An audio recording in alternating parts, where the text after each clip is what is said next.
అందరికీ నమస్కారం అండి. ఎస్వి సురేష్ గారు రచించిన పుట్టిల్లు అనే కథను ఇప్పుడు మనం విందామా?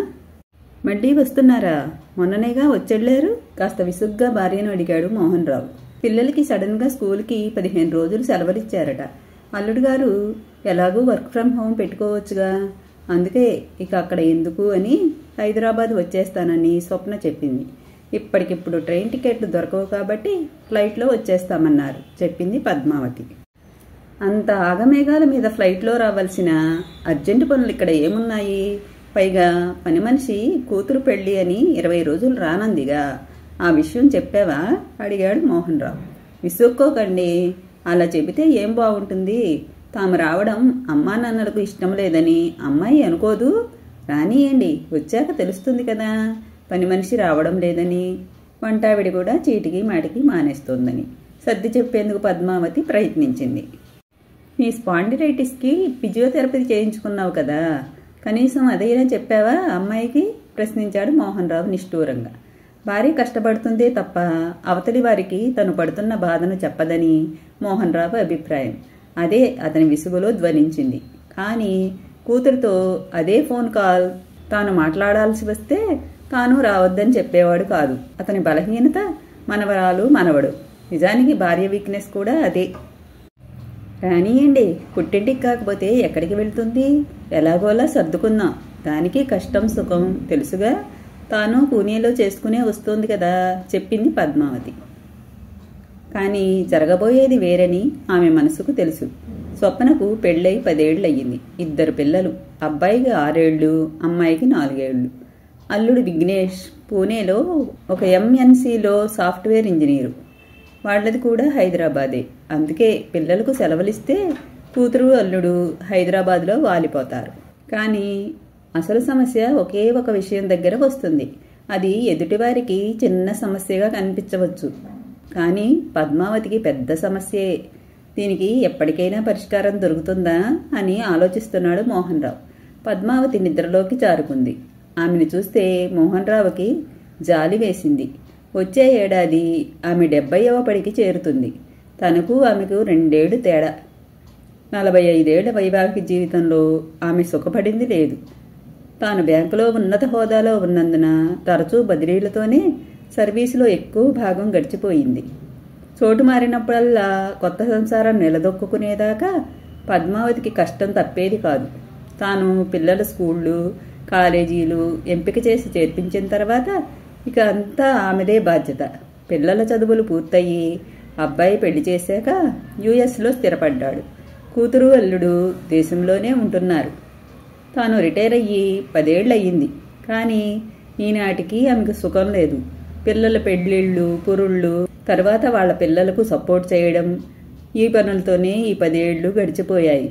ఇప్పుడిప్పుడే కాస్త వెసులుబాటు వచ్చిందనుకుంటుంటే 2-3 ఏళ్ల నుంచి ఈ సమస్య వచ్చి పడింది. పద్మావతికి పెద్ద ఆరోగ్య సమస్యలు లేవు, కానీ చిన్న చిన్న ఇబ్బందులే రోజు చికాకు పెడుతుంటాయి. అవి బయట వారికి అంత పెద్దగా కనిపించవు, కానీ దగ్గరగా చూస్తున్న తనకు తెలుసు. ఆమెకు సుఖం లేదు మరోసారి అనుకున్నాడు మోహన్ రావు పద్మావతికి దుప్పటి కప్పుతూ. అమ్మా, నేను బ్యూటీ పార్లర్కి వెళ్ళొస్తాను. పిల్లలు నాన్న దగ్గర ఉన్నారు. రేపు నా ఫ్రెండ్ కొడుకు బర్త్డే ఉందిగా, వెళ్ళాలి. ఈరోజు పార్లర్ పని పూర్తి చేసుకుని వస్తాను. వంటగదిలో ఉన్న పద్మావతికి చెప్పి స్వప్న బయటకు వెళ్ళిపోయింది. డ్రాయింగ్ రూమ్లో మనవరాల్ని మనవడిని ఎంగేజ్ చేస్తున్న మోహన్ రావుకి ఈ మాటలు వినిపించి మనస్సు కలుక్కుమంది. ఈరోజు పని మనిషి వంటామె ఇద్దరూ రాలేదు. పద్మావతి కిచెన్లో సతమతమవుతోంది. తాను గమనిస్తున్నాడు. ఆమె వంటగదిలోకి పొద్దున లేవగానే 6 గంటలకు వెళ్ళింది. ఇప్పుడు టైం 11 గంటలైంది. పిల్లలకి పాలు, పెద్దవాళ్ళకి 1-2 సార్లు కాఫీలతో ఇప్పటికీ అందరి బ్రేక్ఫాస్ట్ పూర్తయింది. పద్మావతి లంచ్ ఏర్పాట్లలో ఉండి ఉంటుంది. కూతురు అల్లుడు వచ్చి వారం రోజులయ్యింది. అల్లుడు 9ంటికి లేచి బ్రేక్ఫాస్ట్ చేసి తన రూమ్లోకి వెళ్ళి లాగిన్ అవుతాడు. రాత్రి మళ్ళీ 9ంటికి లాగౌట్ అవుతాడు. ఈలోపు భోజనానికి తప్ప బయటికి రాడు. స్వప్న రోజు ఏదో ఒక బయట పని పెట్టుకుంటుంది. ఒకరోజు షాపింగ్ అని, మరో రోజు బ్యూటీ పార్లర్ అని, ఇంకో రోజు మరో పని. ఇక సాయంత్రాలు ఫ్రెండ్స్ ఫంక్షన్లకు, స్నేహితుల ఇళ్లకు వెళ్ళి రావడం, లేదా వాళ్లను పిలిచి వారితో కాలక్షేపం చేయడము. వీకెండ్స్ వస్తే పిల్లల్ని వదిలి అల్లుడితో కలిసి మూవీకో మరో చోటుకో వెళ్లడం. అల్లుడు కూతురు వచ్చాక పద్మావతిని ఫిజియోథెరపీకి తీసుకువెళ్లడమే కుదరలేదు మోహన్ రావుకి. అసలు తను కిచెన్ నుంచి బయటపడితేగా. దీనితో ఆమెకు భుజం నొప్పి తీవ్రం అవ్వడాన్ని మోహన్ రావు గమనించాడు. ఇలాంటి సమయంలో స్వప్న తల్లిదండ్రులకు ఒక చల్లని వార్త చెప్పింది. 2 రోజులు హైదరాబాద్లోనే ఉంటున్న అత్తగారింటికి వెళ్తామని. స్వప్న అత్తగారింటిలో 2 రోజులు ఉండి తిరిగి పుట్టింటికి వచ్చి మరో వారం ఉండి పిల్లలకు సెలవులు ముగియడంతో అందరూ పూణే వెళ్ళిపోయారు. స్వప్న వాళ్ళ ఫ్యామిలీ వెళ్ళిపోయాక మోహన్ రావు తన వియ్యంకుడికి ఫోన్ చేశాడు. ఆ విషయాలు ఈ విషయాలు మాట్లాడి స్వప్న అక్కడికి వచ్చి గడిపిన 2 రోజులు ఎలా ఉందని అడిగాడు. దీనికి సమాధానం చెబుతుంటే ఏడుపు ఒక్కటే తక్కువ ఆయనకు. వియ్యపురాలికి మోకాళ్ళ నొప్పులు తీవ్రంగా ఉన్నా ఆ 2 రోజులు పనంతా ఆమెపైనే పడిందట. తెలిసిన వారింట్లో ఎంగేజ్మెంట్ ఉంటే స్వప్న 2 రోజులు హడావిడిగా తిరుగుతూనే ఉందట. స్వప్న రావడానికి ముందు యుఎస్ నుంచి కొడుకు కోడలు పిల్లలతో వచ్చి 1 రోజులుండి వెళ్లారు. అప్పుడు ఇదే కథ నడిచింది. మోహన్ రావు చిన్నగా నిట్టూర్చాడు. 2 నెలలు గడిచాయో లేదో ఒకరోజు స్వప్న ఫోన్ చేసింది. అమ్మా, నేను ఆయన పిల్లలు వస్తున్నామే, ఓ వారం ఉండి వెళ్ళిపోతాం. చాలా రోజులైంది హైదరాబాద్కి వచ్చి అంది. తప్పకుండా రండి తల్లి అంది పద్మావతి. పిల్లలతో సహా 2 రోజుల తర్వాత వచ్చిన స్వప్న ఇంట్లో తల్లి కనపడబోయేసరికి కంగారు పడింది.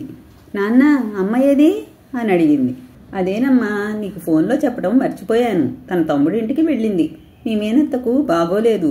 2 రోజులు సహాయంగా ఉండి వద్దామని వెళ్ళింది చెప్పాడు మోహన్ రావు. ఒక్క నిమిషం ఆగి తనే చెప్పాడు. వంట మనిషి మానేసింది. దాని కొడుక్కి మంచి జాబు వచ్చిందట. పని అమ్మాయి భర్త కాలు ఫ్రాక్చర్ అయ్యింది. ఈ నెల రాలేనని కబురు చేసింది. స్వప్న హతాశురాలయ్యింది. ఇప్పుడెలా? ఫ్లైట్ టికెట్స్ చౌకగా వస్తున్నాయని వారం తర్వాత రిటర్న్ టికెట్స్తో కలిపి బుక్ చేయించుకున్నారు. ఇక తప్పక స్వప్న వంట వార్పు మొదలుపెట్టింది. 2 పూటల అందరికీ అన్నీ అమర్చడం తల ప్రాణం తోకకు వచ్చినట్టుగా ఉంటుంది. 2 రోజుల తర్వాత పద్మావతి రాలేదు. మరో 2 రోజులు అంటూ వారం గడిచిపోయింది. ఈ వారం రోజులు స్వప్నకు ఊపిరి ఆడలేదు. 1 గంట కూడా బయటకు వెళ్ళలేకపోయింది. పని చేసి చేసి నడుం నొప్పి పట్టుకుంది. ఈ 10 ఏళ్లలో మొదటిసారిగా స్వప్నలో అమ్మ శ్రమ గురించి ఆలోచన. ఇంత పనిని, ఇంత ఒత్తిడిని అమ్మ ఎలా తట్టుకుంటోంది? 40 ఏళ్లకు దగ్గరవుతున్న తనే భరించలేకపోతోందే. అలాంటిది 70 ఏళ్లకు దగ్గరైన అమ్మకు ఎంత కష్టం.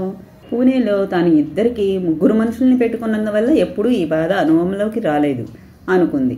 ఆ తర్వాత 3 నెలల వరకు స్వప్న హైదరాబాద్ ఛాయలకు కూడా రాలేదు. ఓ రోజు పద్మావతికి ఫోన్ చేసి, అమ్మా, పిల్లలు నిన్ను నాన్నను చూడాలని గొడవ చేస్తున్నారు అంది. దానికేముందమ్మా, సెలవులు చూసుకుని హైదరాబాద్ రండి మనస్ఫూర్తిగా పిలిచింది పద్మావతి. వద్దమ్మా, మీరే పూణే రండి. నువ్వు అక్కడ చేసుకుని అలసిపోయి ఉంటావు. ఓ నెల విశ్రాంతిగా ముందురుగాని ఇక్కడ మంచి ఫిజియోథెరపిస్ట్ని ఇంటికి వచ్చి చేసి వెళ్లే ఏర్పాటు చేశాను అంది. పద్మావతి ఆశ్చర్యంతో వింటుంది. ఈ 40 ఏళ్ళు హైదరాబాద్ నాకు పుట్టిల్లు. ఇక నుంచి మా ఇల్లే మీకు పుట్టిల్లు కాదనకండి. అవతల్లోంచి స్వప్నస్వరం జీరపోవడం పద్మావతి గుర్తించింది. పక్కనే పేపర్ చదువుకుంటున్న భర్త వైపు చూసింది. కూతురులో వచ్చిన మార్పును భార్య చూపుల్లో గుర్తించిన మోహన్ రావు కళ్ళు మెరిశాయి తృప్తితో. ఈ కథ ఇంతటితో సమాప్తమండి. తిరిగి మరో మంచి కథతో మళ్ళీ కలుద్దాం. నా కథలు కానీ మీకు నచ్చినట్లయితే నా ఛానల్ను తప్పకుండా సబ్స్క్రైబ్ చేసుకోండి.